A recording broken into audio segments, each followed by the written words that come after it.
हरिओम। नमस्कार दोस्तों, एक बार फिर से मैं कर्मकांड बाय आनंद पाठक में हृदयपूर्वक आप सभी का स्वागत करता हूँ। सभी को जय श्री कृष्ण, जय सिया राम। अगर आपके पास श्री यंत्र है, मान लीजिए अगर आपको कहीं पर स्नान करने जाना है किसी भी तीर्थों में, जैसे मान लीजिए कि हमारे माता पिता होते हैं, कई हमारे बुजुर्ग लोग होते हैं और इनकी बहुत इच्छाएं होती है, जैसे 4 धाम की यात्रा करें, चाहे गंगा जी में स्नान करें, यमुना जी में जाए, गोदावरी में जाए, जितने भी तीर्थ है, पुष्कर आदि तीर्थों का भी इसमें समावेश होता है। जितने भी तीर्थ है, अगर उसी तीर्थों में स्नान करने का फल आपको घर में ही प्राप्त करना है तो क्या करना चाहिए?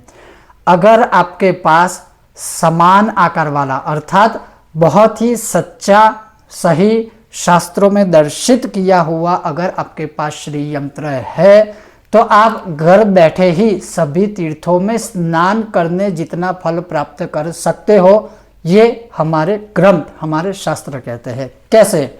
जैसे भगवान विष्णु के चरणों के उदक को ग्रहण करने से सभी पापों का विनाश हो जाता है। अर्थात जैसे भगवान विष्णु के ऊपर अभिषेक करके उनके जल में जो चरणोदक होता है उसको ग्रहण करने से सभी पापों का विनाश होता है। वैसे ही जैसे पंचामृत होता है, उसको भगवान विष्णु को समर्पित करके फिर उसी पंचामृत को जब चरणामृत के द्वारा ग्रहण या चरणामृत बनाकर ग्रहण किया जाता है और सभी पापों का विनाश होता है, आदि व्याधियों से बचा जाता है।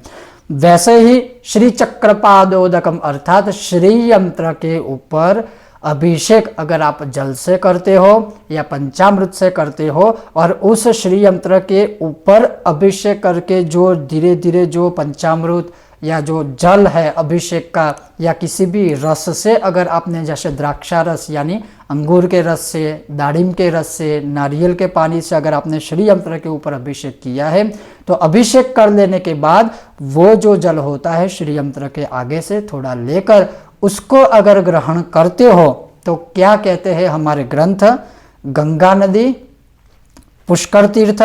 नर्मदा नदी, यमुना नदी, सिंधु नदी, गोमती, गोदावरी, हरिद्वार, प्रयाग, बद्रिकाश्रम, 4 धाम अर्थात चारों धाम, वाराणसी, सेतुबंध, सरस्वती, रेवा, सिंधु और पृथ्वी ऊपर के जितने भी तीर्थ है, ना केवल भारत देश किंतु पृथ्वी ऊपर के, हालांकि सभी तीर्थ भारत देश में ही है, फिर भी यहाँ लिखा है कि पृथ्वी ऊपर के जितने भी तीर्थ है, जितने भी देव स्थान है, जितने भी देवियों के स्थान है, वहाँ पर स्नान करने जितना और वहाँ पर जाकर प्रत्यक्ष रूप से दर्शन आदि करने जितना फल मिलता है उससे भी 1 सहस्त्र गुना यानी 1000 गुना फल घर बैठे ही जब आप श्री चक्रपादोदकम पीत्वा अर्थात श्री यंत्र के ऊपर चढ़ाए हुए जल या श्री यंत्र के ऊपर चढ़ाए हुए पंचामृत को अगर आप ग्रहण करते हो तो ये 1000 गुना फल मिलता है कि जैसे आपने पूरे पृथ्वी ऊपर के सभी तीर्थों में स्नान कर लिया है, पृथ्वी ऊपर के सभी तीर्थों में आपने यात्रा कर ली हो। इतना अधिक फल प्राप्त होता है। लेकिन याद रखिए, आपके पास सही श्री यंत्र होना चाहिए,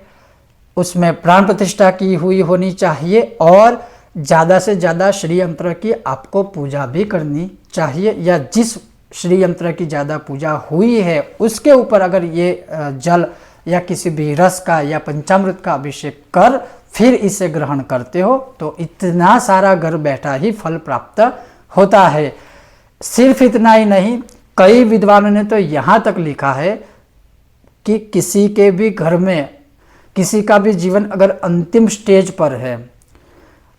मान लीजिए कि किसी की मृत्यु जैसे अभी होने ही वाली है या जैसे डॉक्टर ने कह दिया कि 24 घंटे है, 12 घंटे है, 1 घंटा है या 1 मिनट है,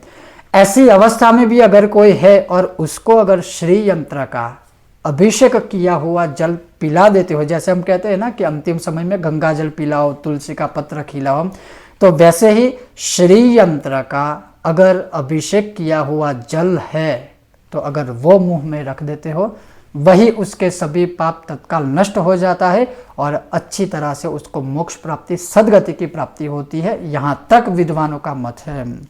तो ये था आज का विषय और वीडियो। आपको यह विषय वीडियो कैसा लगा अवश्य मुझे बताइए। आपको यह विषय वीडियो अच्छा लगा हो तो वीडियो को लाइक करें, ज़्यादा से ज़्यादा शेयर करें और हमारी चैनल को सब्सक्राइब करना मत भूलिए। हमारी चैनल को अभी के अभी सब्सक्राइब करें। आप सबका बहुत बहुत धन्यवाद। जय श्री कृष्ण।